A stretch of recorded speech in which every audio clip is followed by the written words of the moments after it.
En Contrapuntos, entrevistas, diálogos para pensar,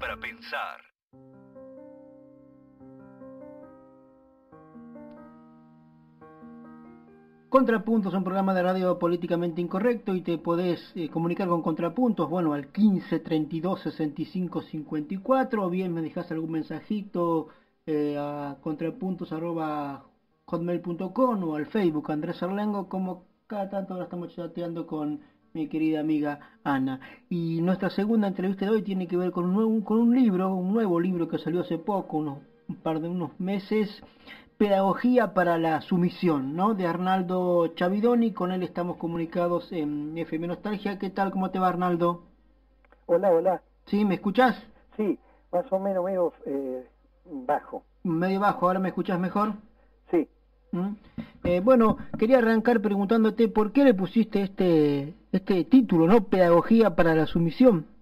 Bueno, yo siguiendo la línea de Pablo Freire, o partidario de esa postura de una pedagogía para la liberación construida desde los mismos oprimidos y sintiéndonos los docentes en ese mismo ámbito, también entiendo que hay una pedagogía contraria que es impuesta desde arriba para la sumisión. Entonces, y cómo eso transcurrió en la historia de nuestra, en la historia de nuestra educación, en la Argentina. Y bueno, el libro se refiere más a la historia de los institutos de formación docente, a las escuelas normales, cómo fue la historia de la formación docente de nuestro país, ¿no? Arnaldo, hay una parte donde vos decís, un pedacito del libro, ¿no? Un pedazo. Belgrano tenía una concepción inclusiva del aborigen y del gaucho. Sarmiento no. ¿Cómo es eso? Bueno, tal cual. Lo pone en práctica Manuel Belgrano cuando en la expedición al Paraguay, él va fundando pueblos y escuelas en las 30 ex misiones jesuíticas, en las 30 colonias de las misiones jesuíticas, y incorpora como lengua a la lengua guaraní como primera lengua, y en segundo plano la lengua castellana, ¿no? El castellano. Es decir, es una educación integradora del indio y del gaucho, todo lo contrario de una pedagogía de Sarmiento, que era excluyente del gaucho y del indio. La postura de Sarmiento es bien conocida. Él decía que no había que ahorrar sangre de gaucho ni de indio, y que para lo único que servía la sangre de gaucho era para abonar el suelo. Y era partidario de una educación, pero para con una concepción, se puede decir, norteamericana, ¿no? de Estados Unidos, que es una pedagogía para los futuros inmigrantes, para un proyecto económico de país, político-económico, de agroexportador, de producción agraria, ¿no? También en otra parte del libro te preguntás, ¿no? ¿Existe la cultura argentina? Claro. Es decir, porque como hay mucho debate alrededor de ese tema, porque al ser tan grande la existencia de las primeras culturas originarias, pero también bastante extinguidas y golpeadas, y se las sigue golpeando actualmente, ¿no? Se las sigue marginando, incluso hasta provocar la ausencia de agua, por ejemplo, en el caso de los indios del Formosa y del Chaco, que incluso le prohíben hasta la llegada del agua potable. Es realmente terrible. Es decir, y existen la cantidad de culturas de las grandes, producidas por las grandes inmigraciones, ¿no? Es decir, de las distintas culturas de los inmigrantes que traían a esta tierra. Es decir, a Sarmiento, que proponía que vinieran los arios o los de Europa del Norte, le cayó Europa del Sur, sobre todo, le cayó el europeo pobre que venía huyendo. Es decir, ¿me estás escuchando, no? Sí, te estoy escuchando. Sí, porque es decir, le vino todo lo que él no quería, incluso. Él quería que vinieran la raza aria, él decía que era la mejor raza. Vino enamorado de los farmers norteamericanos. Él quería construir, y trajo incluso, cuando creó las escuelas normales, trajo las primeras maestras y pedagogos de Estados Unidos. Es decir, aunque vino también de Francia algunos, ¿no? Pero la gran mayoría vino de Estados Unidos. Es decir, él planteaba una educación necesaria para esa época, porque para poder manejar la educación, para manejar un lenguaje, era muy difícil, por ejemplo, la elaboración de un simple contrato de arriendo, o un simple contrato de aparcería o de mediería, ¿no? Existiendo tantos idiomas, había árabes, había italianos, había franceses, españoles, y cada uno había una colonia con un lenguaje, otra colonia con otro lenguaje, ¿no? Es decir, los idiomas eran completamente distintos y era muy difícil llevar a los papeles incluso. Y entonces se plantea la necesidad de tener un mínimo de enseñanza común de una lengua para igualar, ¿no?, a todos los nuevos inmigrantes. Uh-huh. No sé si queda claro la... Sí. Vos acá ahondás, profundizar lo que fueron las escuelas normales, el normalismo. ¿Qué me podés contar de eso? Bueno, la escuela normal fue fundada por Sarmiento con una concepción, ¿no?, con esta concepción que acabamos de hablar.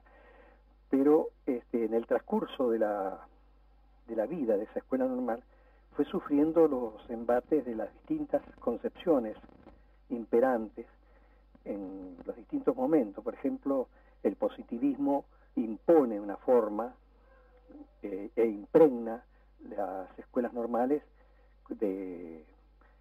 con esa postura de que todo lo que es comprobado científicamente es cierto y lo que no.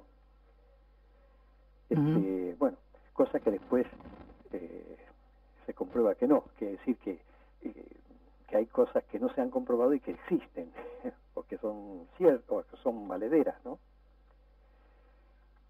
Uh-huh. Después aparecen otras corrientes, socialistas, etcétera, y los excluidos empiezan a ser ya no solo el gaucho y el indio. Yo en el libro hago un paralelo entre lo que es el Martín Fierro de José Hernández y el Facundo de Sarmiento. Es decir, las dos miradas de un sujeto, de un mismo sujeto social. Es decir, son dos concepciones completamente distintas, pero después, en los años 1910, 1911, cuando estos gringos empiezan a hacerle problemas, a crearle problemas a la clase dominante, empiezan también a ser excluidos. Incluso aparecen las leyes de expatriación ¿no? O de expulsión de nuestras tierras, es decir, cosa que también por ahora aparecen, por ejemplo, tendencias a expulsar, no tendencias, sino por ahora quedan en frases o no se ha llevado a las leyes, ¿no? Pero esos planteos bastante racistas con respecto a los inmigrantes de los pueblos originarios, de los pueblos hermanos de Bolivia, de Paraguay, como diciendo que vienen a robarnos el trabajo, etcétera, etcétera, ¿no? Eso está ocurriendo en este momento, ¿no? Uh-huh. Aunque no es lo imperante, y las leyes argentinas todavía no lo sustentan, pero es cierto que existe. Uh-huh. Bueno, no sé qué. Arnaldo, también casi terminando el libro, ¿no? Dice, bueno, hablando de alternativas, ¿no? ¿Vos proponés o pensás que es posible construir una alternativa a esta pedagogía de la sumisión? Sí, claro que hay que construirla, pero es decir, el aula es también un ámbito de resistencia. Yo la ubico como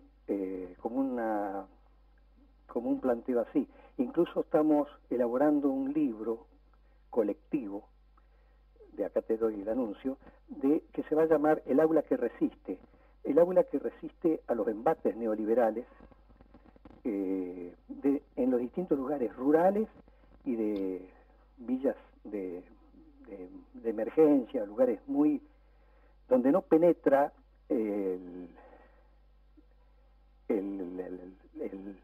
los medios ni nada. Uh-huh. Es decir, cómo desde ahí también se ha resistido, sobre todo en estos últimos años, estos embates neoliberales, y se sigue resistiendo, porque todavía el neoliberalismo no ha muerto. Uh-huh. Por más que haya algunas pequeñas muestras de pequeños avances, qué sé yo, puede haber una diferencia, por ejemplo, entre la ley provincial de la provincia de Buenos Aires de educación y la ley nacional, pero no es todavía demostrativo en la práctica para nada de una derrota del neoliberalismo. No sé si... Sí, ¿Vos sos docente, Arnaldo? Sí, actualmente doy clase de adultos en una escuela en un barrio de emergencia, que es el barrio de Perón, que es el antiguo basural. Hace 18 años que doy clase ahí, y también doy clase también en una escuela de un centro de formación profesional. Tengo 2 cargos y vivo de eso, no vivo de escritor. Uh-huh. No, porque la semana pasada hablábamos con una maestra, ¿no?, licenciada en educación, donde también hablábamos, ¿no?, de, por un lado están los docentes que investigan y también están los intelectuales que no dan clases pero investigan mucho, ¿no?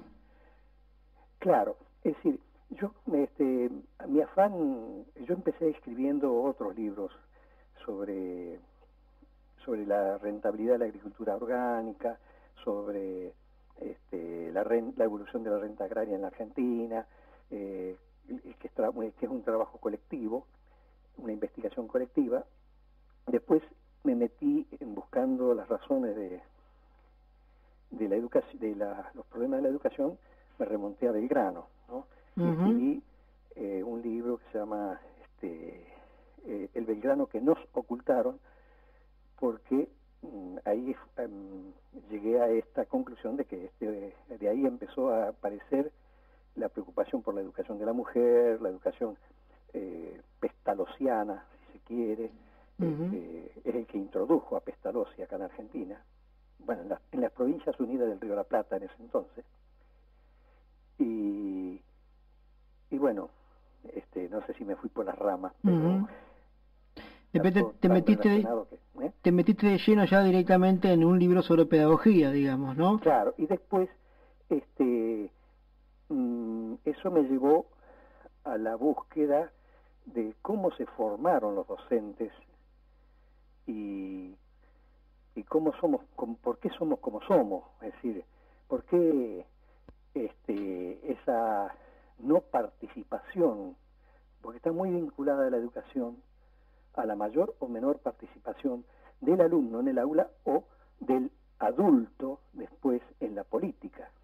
Ajá. Es decir, eso se da también, por ejemplo, el caso de Floreal Ferrara, que hace Sí, falleció hace poco. El año pasado. Él planteaba que él tenía una postura muy parecida a Eva Perón en cuanto a que la salud tenía que ser controlada por el pueblo y no por el Estado, a diferencia de lo que planteaba Carrillo y Perón, el mismo Perón. Es decir, entonces él la llevó a cabo en el momento del gobierno de Cafiero, acá en la provincia de Buenos Aires, y duró muy poco, ¿no? Porque empezaron a aparecer una medicina preventiva, ¿no? Y ¿qué pasaba? Con salitas periféricas, etcétera, que impedía que se llenaran los hospitales de enfermos. Es decir, se le aparece Cafiero diciéndole que estaba haciendo, ¿no? Que quería fundir los hospitales. Lo que pasa es que el negocio de las farmacias, de los laboratorios, está en la enfermedad y no en la salud de la gente. Arnaldo, sí, gracias por tu tiempo. Se nos acabó ya los minutos en radio. Sí. Gracias y bueno, repito, Pedagogía para la Sumisión de Arnaldo Chavidoni, Acercándonos Ediciones, bueno, se puede conseguir en las librerías del país. Chau y hasta la próxima. Bueno, muchas gracias. Interesante lo de Arnaldo Chavidoni. Belgrano tenía una concepción inclusiva del aborigen y del gaucho.